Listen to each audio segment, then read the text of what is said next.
Hello, everyone. I'm Joanne Lilly, Director of Content Programming at CEDA. Welcome to our live stream today, Women Who Lead, Climate Warriors, where we'll be joined by a panel of inspiring women leaders working in climate change. Before we start, CEDA acknowledges that today and every day, we are on Aboriginal land. In my case here today in Wollongong, New South Wales, that's the land of the Wadi Wadi people of the Darawal Nation. CEDA pays respects to elders past, present and emerging, supports their stated aspirations and is committed to recognition and reconciliation. On behalf of CEDA, I'd also like to thank and acknowledge our sponsor, Citi, for supporting today's event, and thanks to Sara McKerihan, Citi's Vice Chair of Markets and Securities Services in ANZ, who will facilitate today's discussion. Just a little bit of housekeeping before we start. CEDA's program in 2022 will continue to offer a diverse array of discussion forums. These are face-to-face when possible, and we also offer a robust program of online events such as this one to enable people from all corners of the country to participate and to inform and promote debate of critical issues. You can find all of our upcoming events on CEDA's website at ceda.com.au, where you can also access recordings of our live streams, as well as our podcasts and video interviews and blogs, etc., with leading experts and policymakers. Today, as at all CEDA events, you can interact with our speakers through our Q&A portal, which is available via the video link below on your screen, or you can enter the details by going to ceda.pigeonhole.at and using the passcode climate, which is all one word and all caps. You can post your own questions in there, and you can also vote on questions that have been asked by other people. We'd also encourage you to join the conversation via Twitter using today's hashtag, which is hashtag Climate Warriors, and tagging CEDA at CEDA_news. Now, turning our attention to today's discussion. At CEDA, our purpose is to improve the lives of all Australians by enabling a dynamic economy and vibrant society. One of the ways that we do that is by convening conversation around the issues that matter. And I think you'll agree there's no more important issue than the one we're talking about today, which is climate change. On the back of this month's COP26 forum in Glasgow, meaningful progress towards net zero is on the minds and agendas of government, industry and research institutions around the world. Like any wicked problem, this is a challenge that requires lots of good and clever leadership across multiple dimensions, geographies, sectors, cultures and age groups. And I'm delighted that the women with us today certainly reflect the many faces of inspiring leadership working on this challenge. So let's hear from them. I'll hand over now to Sara McKerihan, who will facilitate today's discussion. Sara. Thank you very much, Jo. I am delighted to be here today to introduce this fabulous panel, and it gives me great pleasure to be moderating such fantastic speakers. So let me briefly introduce the team we have. Firstly, Lynette Mayne, AM, Executive Chair, the B Team Australasia, and also leading the Climate Leaders Coalition. We also have Amanda McKenzie, who is the Chief Executive Officer of Climate Council. And we have Ella Simons, who is the Australian Delegate to COP26 Youth Forum and School Strike for Climate organiser. So a terrific group of people. Now, the format for today's conversation is that we'll start with a few questions to the panellists, but I've encouraged everybody to cross-answer as it makes sense.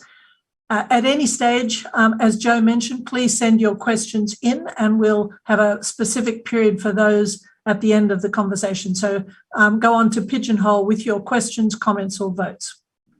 So let me start with the panel.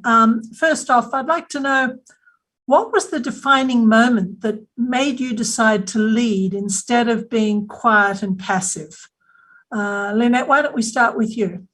Okay, thank you. It's a great question. I've actually never been a quiet voice. I've always expressed my thoughts in terms of what I think should be done, and especially have a big feeling in terms of needing all of us to go out and help others that are less fortunate than ourselves. And I've done this in various ways, whether that's setting up an Institute of Technology in Kenya, East Africa, or helping young underprivileged kids in New York City, mainly black kids, getting new jobs, or even back here when I was one of the CEOs at Lend-Lease, chairing the ACTU Lend-Lease Foundation, skilling Australians for work. But there's an interesting story behind the B Team Australasia. I was speaking at the Global Summit of Women in Poland when a young French-Canadian female entrepreneur came up and said, I have got to introduce you to one of the chief executives of Richard Branson's company called the B Team, because you guys speak the same language. I met Keith Tuffley, part of Citi now. He handles a lot of the sustainability and climate action stuff globally. A great guy. And he asked me to create or to bring Richard Branson's company, the B Team, to Australasia in 2017.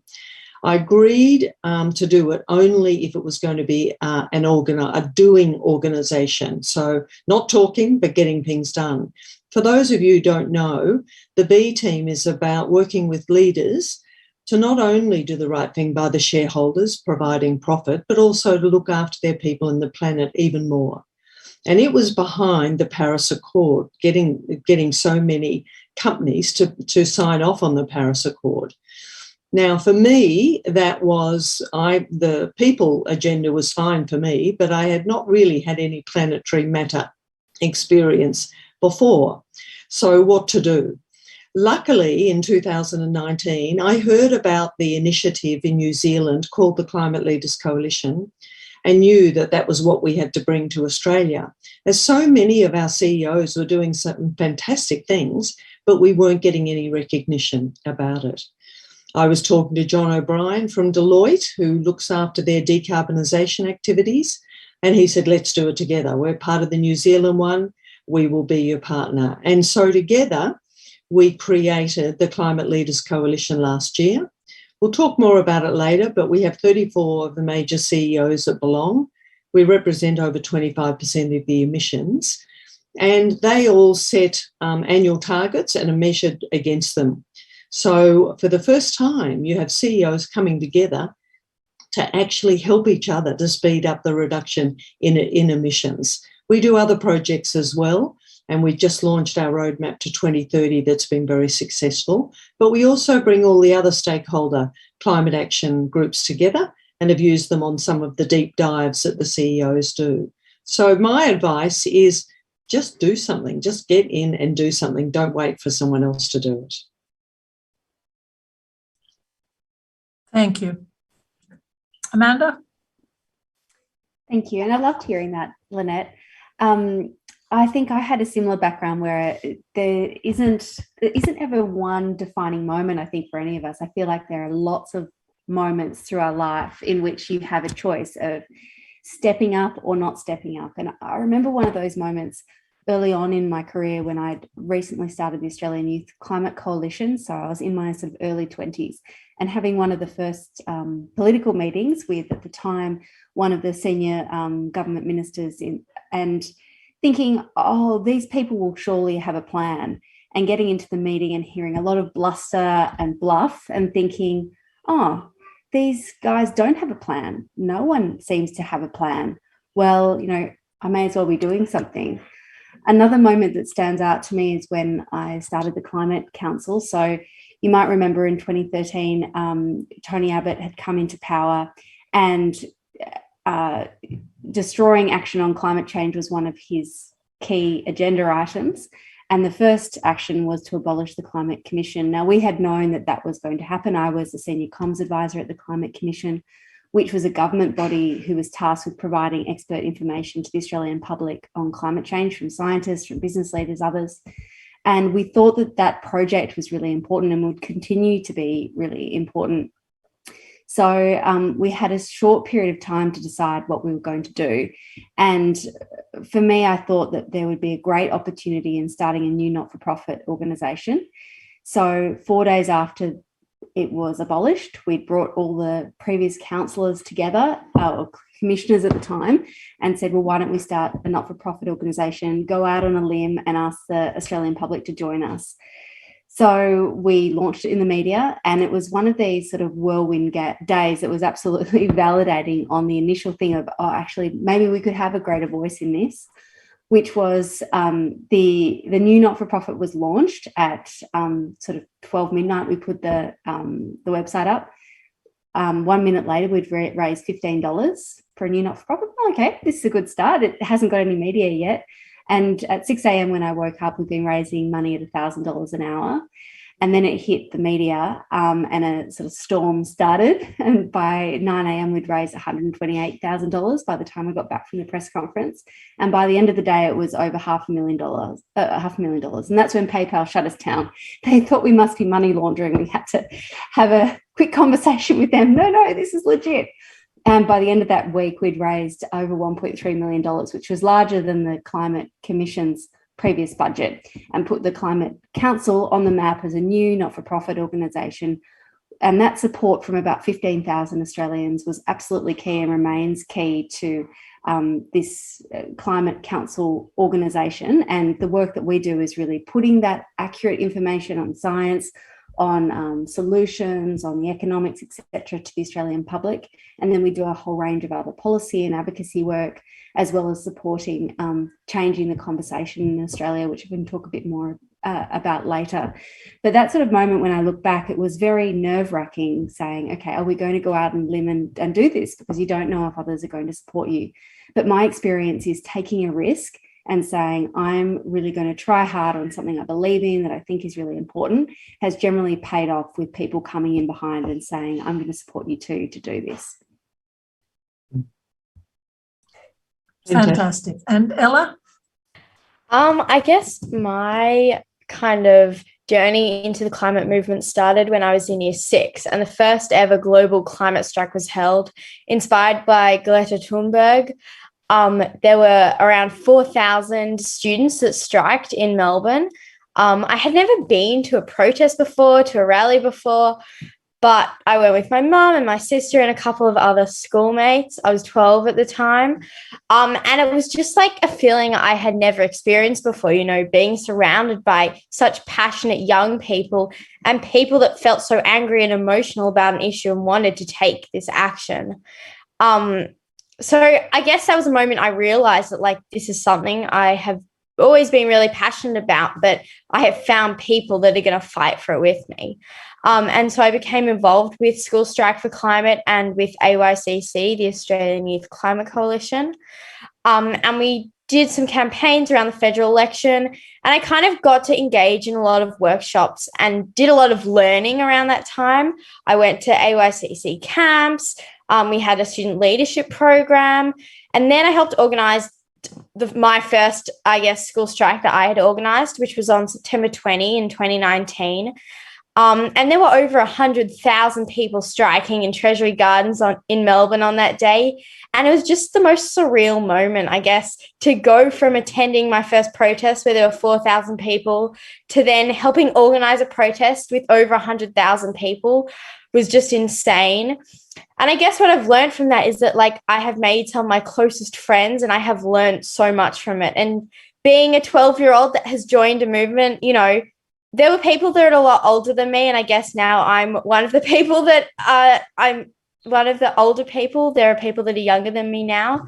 But at the time, I had just gone into year 7, you know, like a big year, moving into high school and whatnot.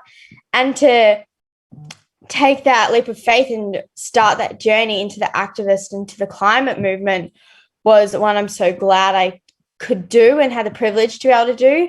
And from then on, I guess it's just been like a wild journey from there. There have been many more protests since then. And I've gotten to engage with a lot more campaigns. And earlier this year, I got to go overseas to the pre-COP 26 Youth for Climate event in Milan, which I guess we can talk a bit more about later. But that was kind of my journey into really taking action and using my voice. Good on you. Well done. Thanks. It's fantastic to see. It's great. I think that we'll only get true change when it's coming from the youth. And I was interested, Lynette, you mentioned Keith Tuffley, who does work at Citi, and I've just returned from being in New York for the last 20 years. And I met him literally at dawn at an Anzac Day service.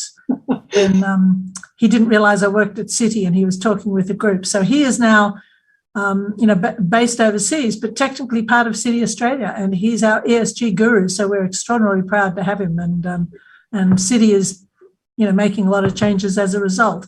Yeah. So another question for you all: what or who really helped you step into this leadership role, and what are the lessons for all of us? What can we learn from what you went through?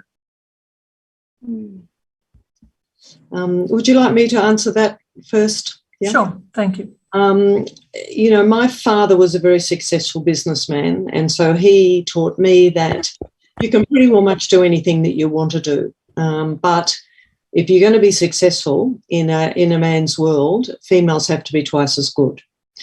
But for me, ever since I was a baby, I basically want to be in business, and I've always done things differently, so I felt comfortable with that.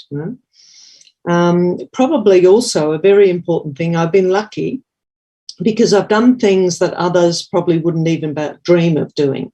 For example, teaching up in the highlands in Papua New Guinea, or starting the institute in Kenya, East Africa, I mentioned before, or creating new divisions for major companies in New York. And similarly, when I was a CEO at Lend-Lease, doing those kinds of things, or even more recently, before this initiative, transitioning a sportswear company into a uniform, very successful uniform company. But for me, one of my main passions has been to try and get more females into CEO roles. That's the reason why I have been co-directing the Chief Executive Women Leaders program for the last 13 years. And let me tell you, there's some pretty amazing women out there. So in terms of all of this, look, I didn't know anything about climate action, but I didn't let that stop me, right? But I knew that I would find something. We found the New Zealand model, Climate Leaders Coalition, but I also knew that I needed a really strong leader to come with me to do this thing together. So the first initiative of the B Team Australasia, David Gonski, a pal, agreed to co-chair with me to come up with principles for the future of work. And so I realised after that I needed another great person to come in the climate area to really take it on along with me and be passionate about it. So I went to my other mate, David Thodey, and also we're lucky we got John Lydon, who's ex-McKenzie, a managing partner, and they became the co-chairs. So getting very strong leaders around you. We had a fantastic partnership in Deloitte, right from the beginning, and they've been brilliant. So we had our two fantastic chairs. And the third thing was going after and get a fantastic a brilliant organising committee that was very passionate, very different, and made things happen. So the overall lessons, I suppose, that, I've learned most of my life, but also in this kind of demonstration, is never say no that something can't be done, because it's rare that I've found that you can't do something, and say yes to those things that seem impossible almost, or those things that no one else wants to do. Get the best people around you, very important. Just go for it, do it, don't wait. But there are two final things to me that are very important. First, make sure that you spoil the people that you work with unbelievably. In the company that I ran, the workwear company that I ran, we gave our workers 25% of the profit each year in workwear world, right? And let me tell you, those people, packers, distributors, not necessarily hugely educated people, learn very quickly about business and what makes profit come. So spoil your workers. And the last thing is make sure you have some fun as you're doing it, because without fun, it's really not worth it. I'm very interested in your father telling you had to be twice as good, because I had a similar experience. But Ella, when people say you have to be twice as good as it's a man's world, it no longer is. No, that's true. We are all people. We are all involved. And, when we started in our careers, we had to make some sort of compromises. You don't. So we're thrilled to have that perspective. Amanda? Thank you. I think for me, if I think back to who has been influential, one person that stands out is a man called Rob Purvis, who's a philanthropist in the climate space. And he's a brilliant man. And I remember when we knew that the Climate Commission would be abolished. We didn't know when or how. And I'd had this idea for starting a new not-for-profit organisation. And I went to talk to Rob, who'd been a mentor and had funded the Australian Youth Climate Coalition, which I'd started years before. And chuffed to hear that you've been involved in it, Ella. And I went through the sort of plan and all of that and said to him, I don't know if I'm the best person to be the CEO. It may be that we started and then we look for the right person.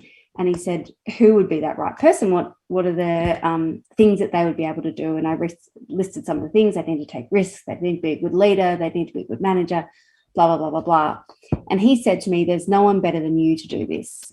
And I was, I think, 29, thinking, well, this is going to be a big political play. It's going to be, it's going to be front page story when we start it, and we want it to be a really big deal. And I didn't have, at that moment, the confidence in myself to think I could do it. But he said, and what's more, if you don't do it, I won't fund it. And I thought, oh, okay, well, that's using a bit of leverage as well. And it was really nice at that point in my career to have someone that was saying, I'll take a risk, but I'm only taking it if you'll do it too. I back you 100%.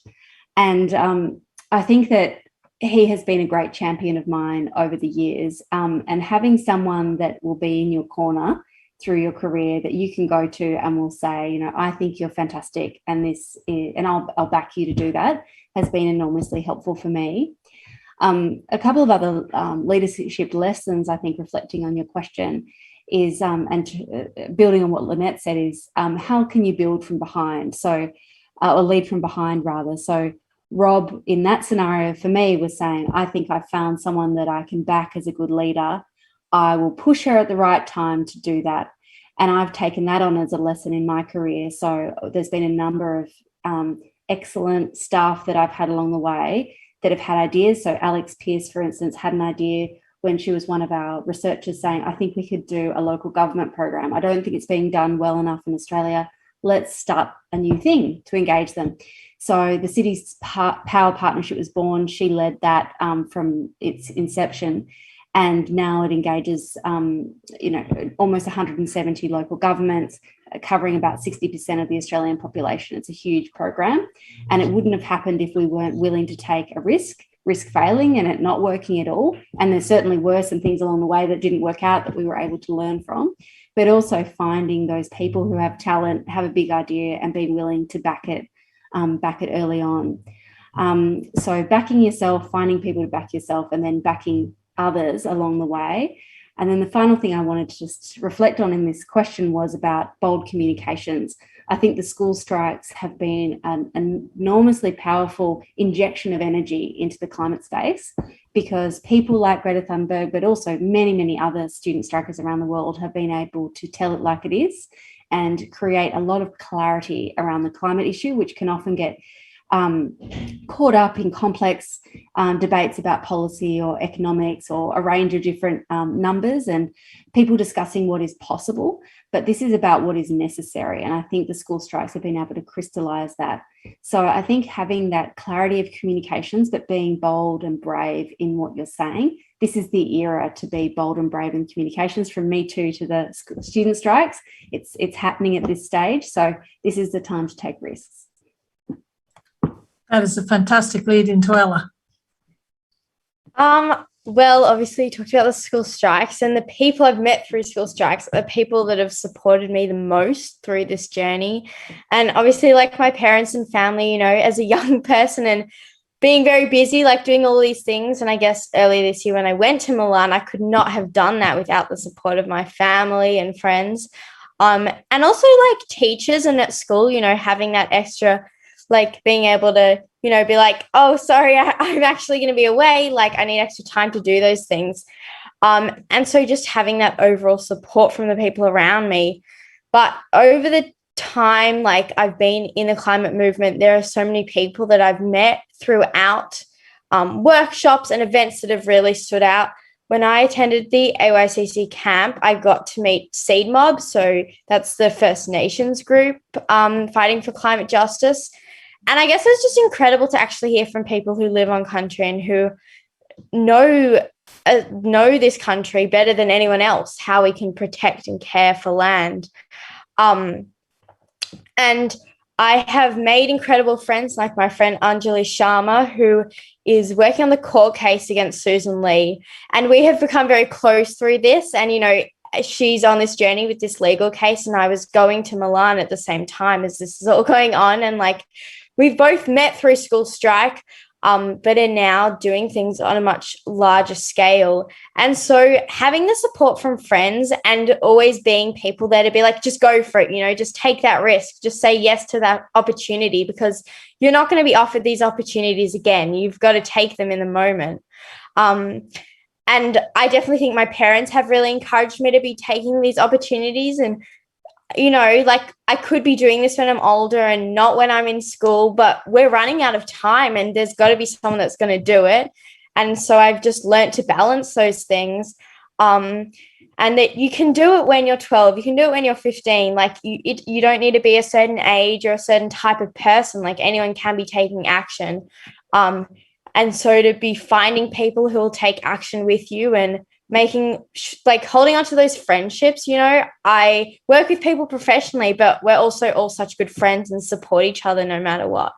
And I think that's been incredible and, like, helping me, like, take these leadership things and taking action and taking opportunities that I might be very scared to do, but knowing I have the support of people who, you know, will read through a speech I've written or give me some tips on how to talk to the media or run through, you know, a bunch of policies so I'm on top of it all. Like, those things have been incredibly helpful in, you know, this journey.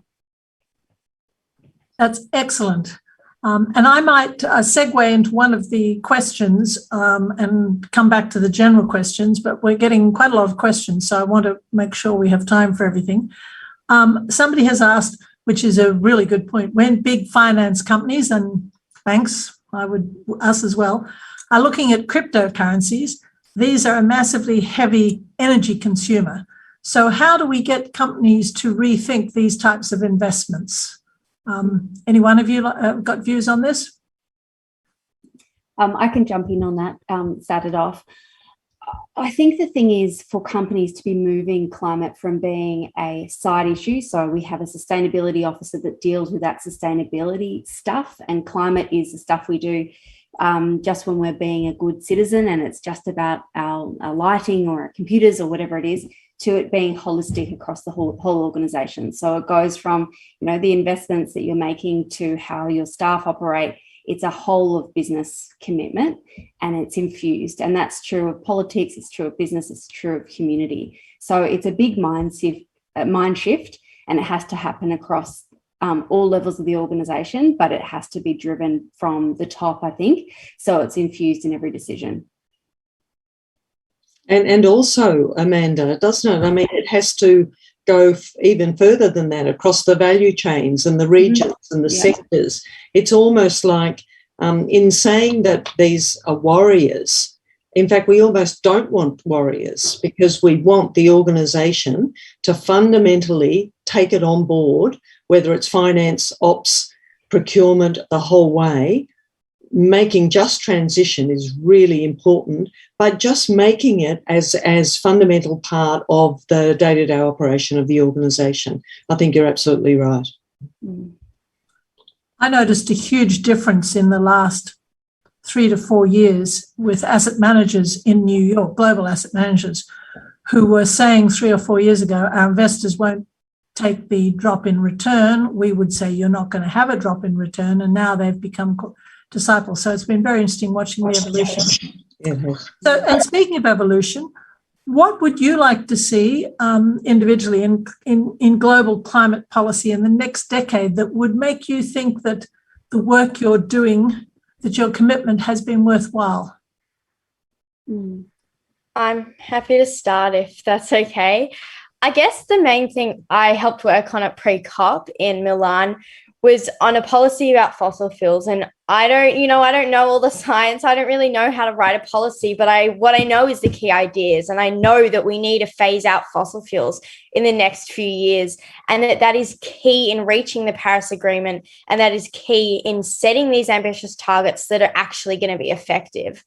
And I guess you might have seen that video of Alok Sharma at COP26 with tears in his eyes announcing what the results of COP was, and that they would phase down instead of phasing out fossil fuels. And it's really frustrating to see that, because I think it's just a general knowledge that, there is no way we can have a future if we don't phase out fossil fuels, and that Australia can be a leading country in taking this action, and Australia can be a leading country in renewable energy. And we really need to see globally our leaders sticking to that and agreeing on that. And so I guess I just hope to see, at least at the next COP, that's what they agree to. But I hope to see Australian politicians setting those targets in the next federal election campaigns, and to see voters in the next election really pushing for that, because I can't vote yet, but I know that this is one of the most important things, and this is how we're going to bring emissions down, and how, we can stick below the emissions we need to actually have a safe future. Excellent. Thank you very much, Ella.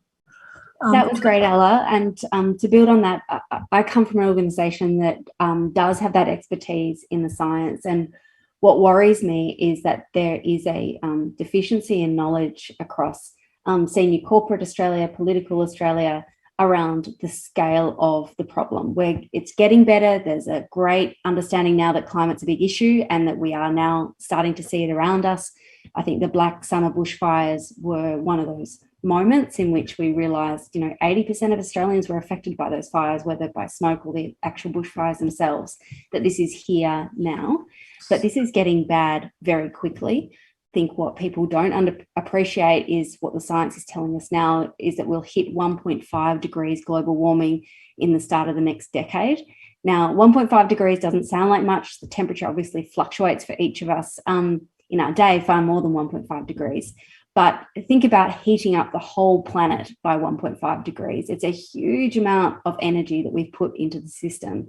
So that is going to have a big impact, and it is already having a big impact.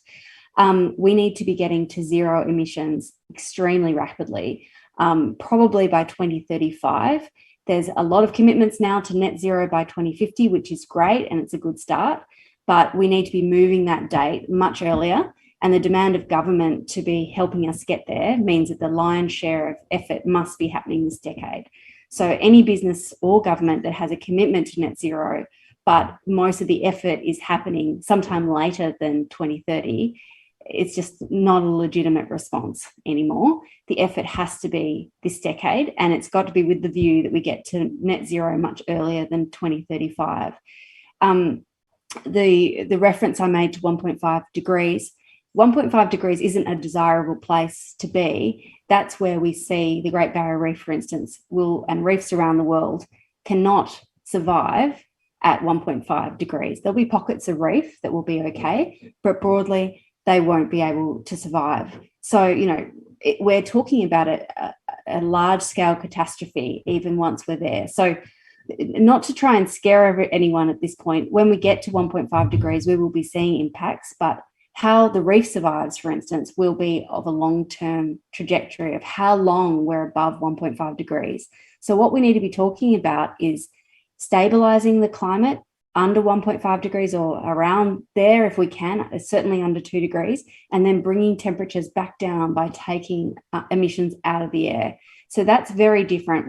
Phasing out fossil fuels has to happen ASAP, as Ella's saying, and then we need to get to the next step, shifting our economy across the board, and then taking carbon out of the air. So the project of the next couple of decades cannot be underestimated.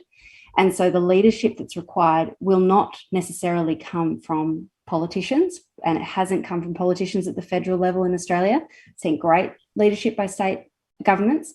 I think it's up for all of us to look at our circle of influence, and particularly where have an influential role in a company or in a government or a local government to say, well, what can I do here that will be one of the pieces of the global puzzle to get emissions to zero very rapidly? It's interesting, isn't it? If you look at what happened at COP, there was I think some good things that came out of it. For the first time, you saw the business and finance was taking a lead and government kind of following. And we need governments. Hopefully governments help to make the transition orderly, efficient, equitable, right? And we did have some good results on coal, even though it wasn't the extent to what we wanted, methane and deforestation. I think there was also some good linkages between the biodiversity, natural capital and the ocean side of things. And as I said before, the just transition is really important. Of course, Citi, we can't underestimate the GFANZ, that significant agreement of $130 trillion by 450 companies agreeing to set targets by 2030. And by the way, for those who haven't read it, the 8-page Glasgow pack was really worthwhile. It's a good document to read. But if you look at all of that and you look at where can we be by the end of 2030, I'm with you, Amanda, and I'm with both of you, and that is that I would like to think that we could actually continue this worldwide movement that sees that our targets that are being set and will be set by 2030 are significantly exceeded. So that is something that I would love to see happen, because whether businesses like it or not, and you mentioned, Jo, earlier, that most of the investors of most of the companies are being asked what they're doing with climate action. And I think that even if they don't want to, they're going to have an enormous pressure on them to do so. So, I'd love to see it where we don't have to talk about this anymore by the end of the decade. But I know it's unrealistic, but it's a good vision to have. Well, and speaking of which, there was a huge amount of media attention in the lead up to COP26. What role do you see for the media in keeping leaders honest and keeping the climate agenda top of mind? How can the media help? What should they be doing? I can start on that one. I think media is in a more difficult position than they were, say, a decade ago in reporting on climate, because there isn't as many specialists. There used to be in most outlets either an environment or a science reporter that was following the issue very closely. And so there would be someone within the newsroom that had that expertise that could be doing, that could be covering the pieces. Often now journalists are showing up, say, to a COP, which, there's 30,000 people often attend COPs. There's multiple streams of negotiation. There's a huge amount of complexity, and trying to decipher it very rapidly can be a big challenge. So I think for journalists, finding very authoritative groups to be able to rely on for their information is key. And being able to, when politicians and others are putting information out, making sure they can verify it against groups that have that authority. I think that's the first step. There's a lot of organisations now that do fact checking, etc., that journalists can go to, and also having that bank of authoritative people to go to verify that information rapidly.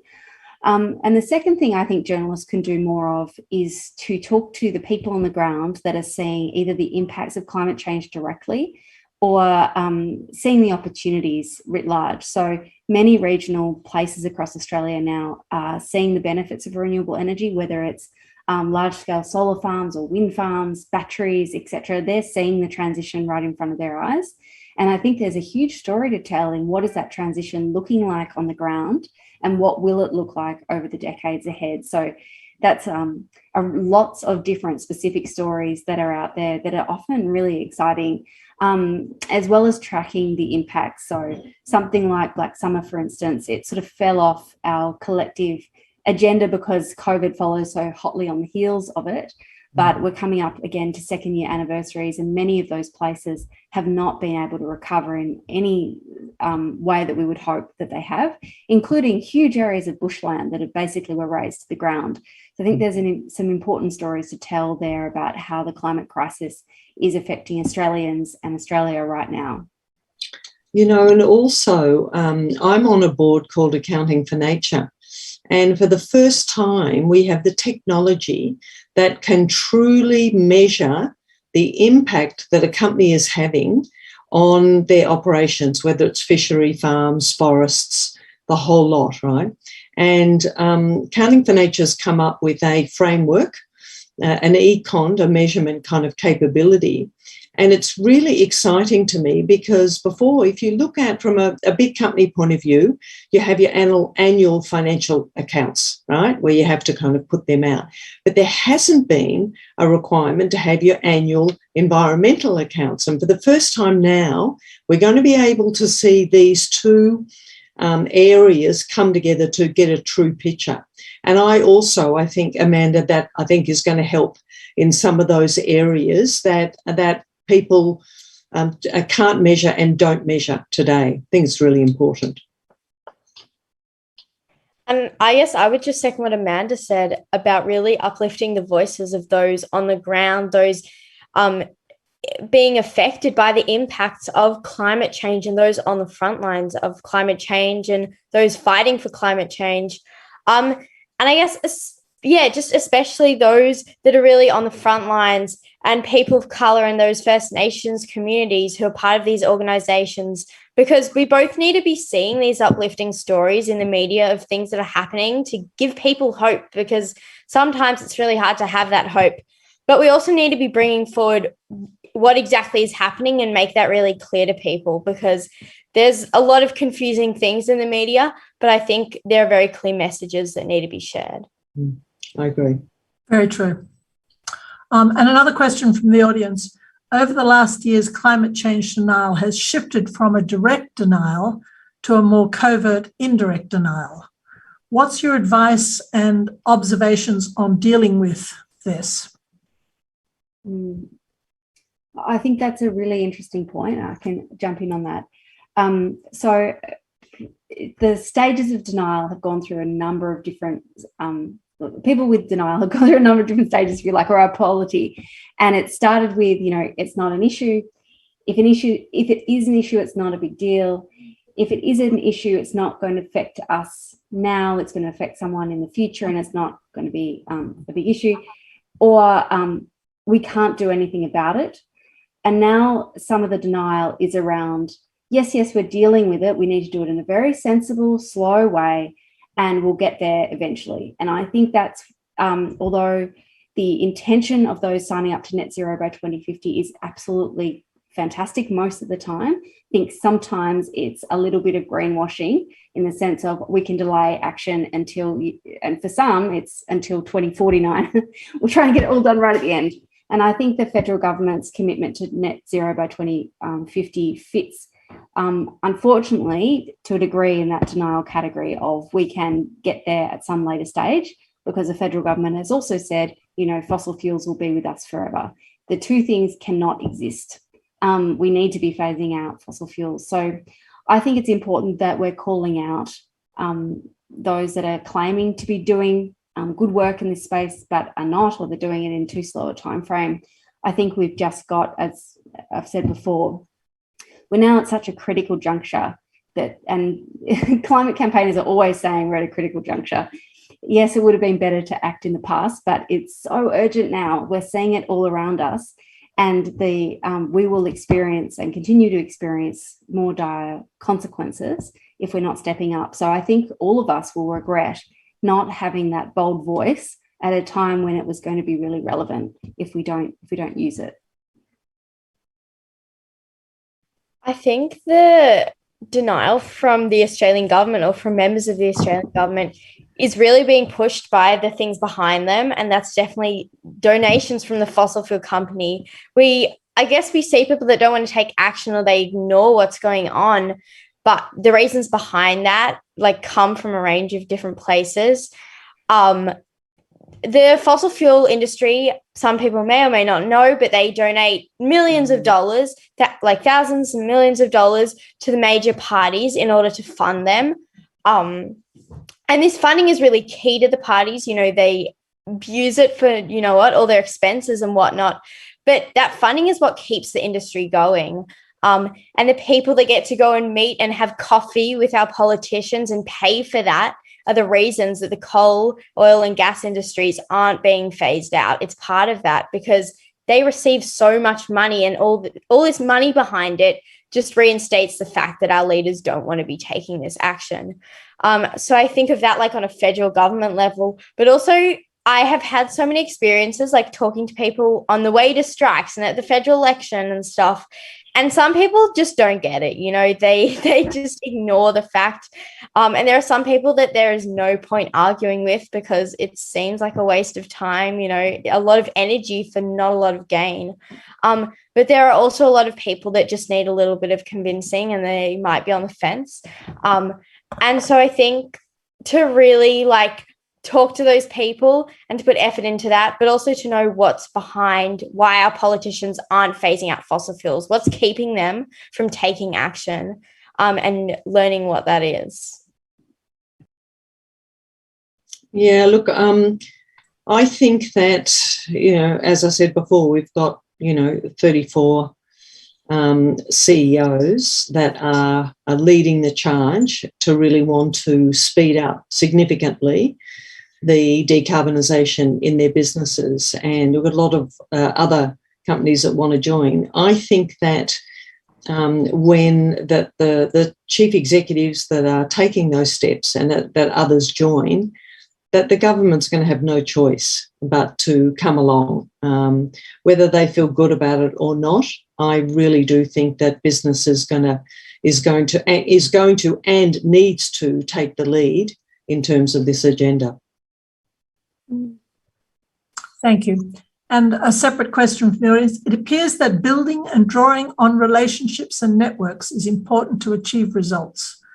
Any tips on how to identify and build these mutually beneficial relationships? I think you can like find people who are passionate about these issues anywhere, and that might be in your workplace, like having those conversations, and people might not feel like they are ready to join an organization or to, you know, create their own like non-for-profit, but having those conversations with the people you least expect, I guess, can grow into much larger things. I like have had this experience where after the 2020 bushfires, I was having a cupcake stall on a street near where I live, raising money, and this person came, and this person has ended up being one of the best connections I have. You know, she was like, "Oh, what are you doing? We made this connection." I have gone to speak at many conferences because of her. I've gotten to work with her on incredible projects. And I guess it's just the people you bump into and the people you least expect that may not know that, you know, you can find them to take this action together. But I don't like rule people out because of who you think they are. I think just having an open mind. Yeah, I could not agree more. The relationships is what it is all about. And I think you're absolutely right. You've got to be open to them, and open to them in areas that you wouldn't expect that you'd even meet some of the people. But the second thing is not only be open to them and communicate with them, but also to make sure that you follow up with them, keep in contact with them, right? And help them if you can, because even though they may not be able to help you initially, later on as you go through life, these are people that will come back and forward in and out of your life and will, I think, be able to make a huge difference to you. Like Keith Tuffley, who was the chief executive of the Global B team, right, and now has gone into Citibank, and I've convinced him to stay with us on the Climate Leaders Coalition. So those relationships are fundamentally important. Mm-hmm. And he's busy changing Citi at the same time, which is... Yeah. I'll just say ditto to those two answers. And further on from that, there's a huge push at the moment with a lot of people, including Simon Holmes à Court, who's looking for independence. You know, it's been... we have a two-party system, which is actually kind of rare in the world these days.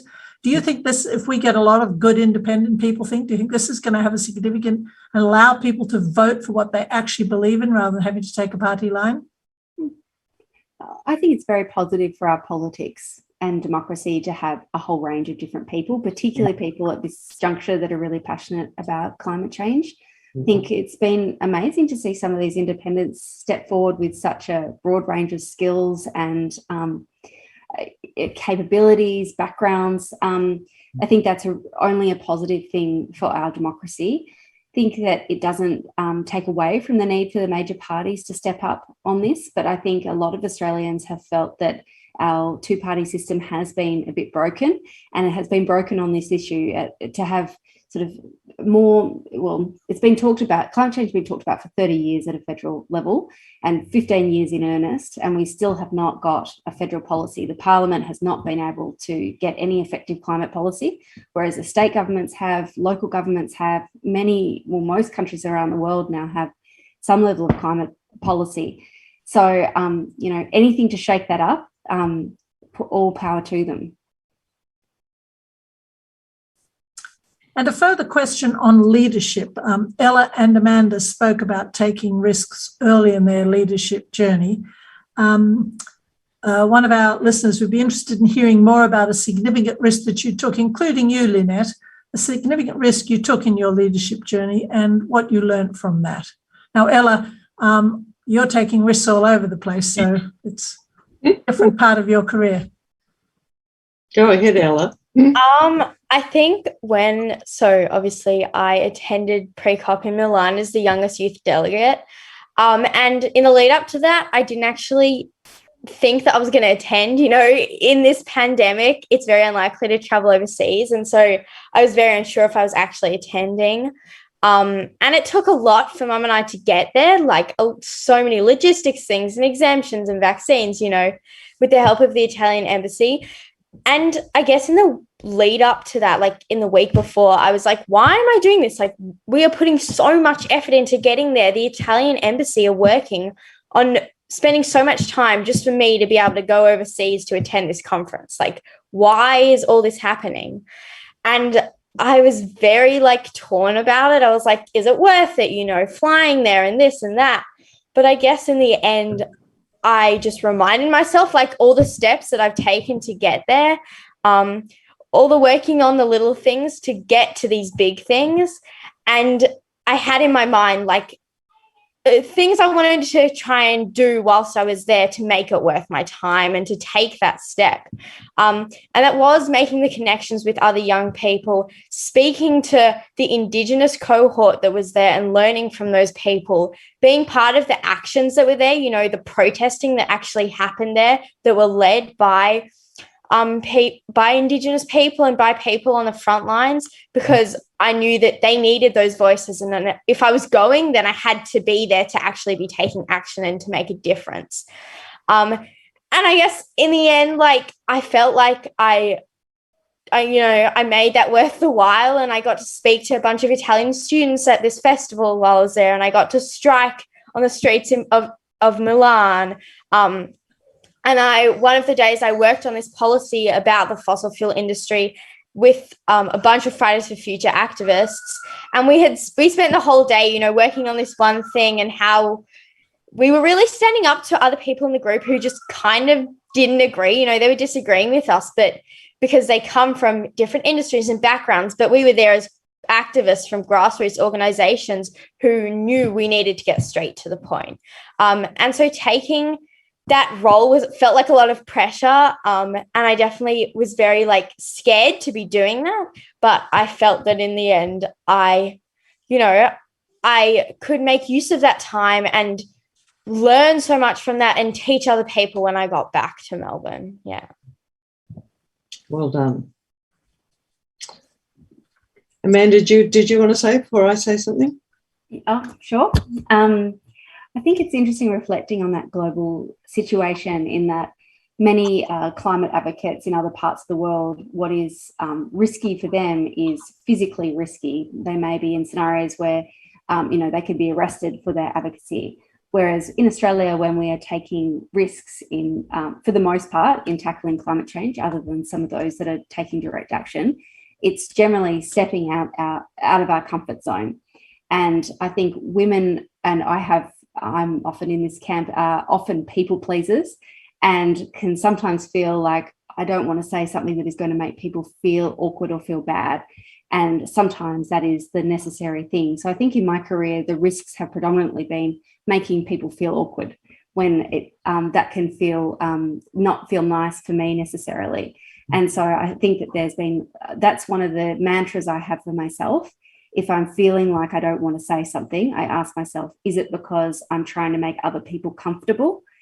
And if that's the reason, then I challenge myself to be braver and say what I'm thinking. The other point I want to make about risk is probably the biggest career risk I've taken is taking parental leave twice.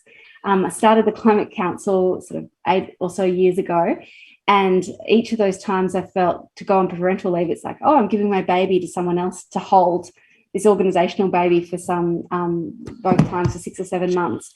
But it was actually the best thing for the organisation. It forces you actually stepping back entirely for that longer period to effectively delegate things, effectively upskill others in the organisation. And I think that's been pivotal to the organisation being able to grow fast. The first time I took parental leave, we had, I think, 12 or 15 staff. And this time it was more, I've just come back from parental leave a few weeks ago, it was over 50 staff. So it was quite different scenarios in doing both of those things. But coming back in the last month, I've been able to reflect how much freer I am as sort of a CEO agent within the organisation, and how much more I've separated myself from the internal workings of the organisation and able to be outward focused, which is where I want my CEO role to be. So I think that I feel like writing an article about how all CEOs should take parental leave, challenging a lot of the men out there to have an opportunity to stand back from their work as well, and how to empower others in an organisation. Sara, do you have a minute for me to ask? Yes. One of the biggest risks, I've taken lots of personal risks, but one of the biggest business risks was when I owned Workwear World, and the decision was to be the first company basically to put safety colours into the uniforms. It hadn't been done before, and it was going to need a huge amount of money to convert, to create this new market that who knew if it was going to take off. So, but we decided to do it, and we ended up being the first. And because of that, I think we won a lot more business competing against the Kingi and Yakas of the country. So sometimes you have to take big risks to get the returns that you want and the safety that you want. Very true. We have lots of fabulous questions left, but unfortunately we have run out of time. So I want to firstly thank our excellent panel. It was a terrific discussion, and also the audience for being very involved. And as I said, apologies that we didn't get to all your questions. Citi became a member of CEDA earlier this year, and we feel as two organisations, there are many synergies and opportunities for collaboration. So we are really delighted to sponsor this particular event. Firstly, Citi is seeing an increasing demand from clients to help develop their ESG strategies, including selling or demerging parts of their businesses, identifying new technologies to invest in, or just seeking insight into how peer companies are tracking. Because of our size as a big ugly bank, we are in a unique position to influence change when it comes to sustainability. So we're very serious about doing that. Secondly, diversity is a core part of Citi's values. So to partner with such successful female leaders is remarkable and a privilege. Thank you very much. Thank you also to CEDA. And a reminder to all participants, please give feedback on Pigeonhole, and do look out for the next event in coming next year, the next Future Sessions in Women Who Lead series in 2022. Thank you all very much.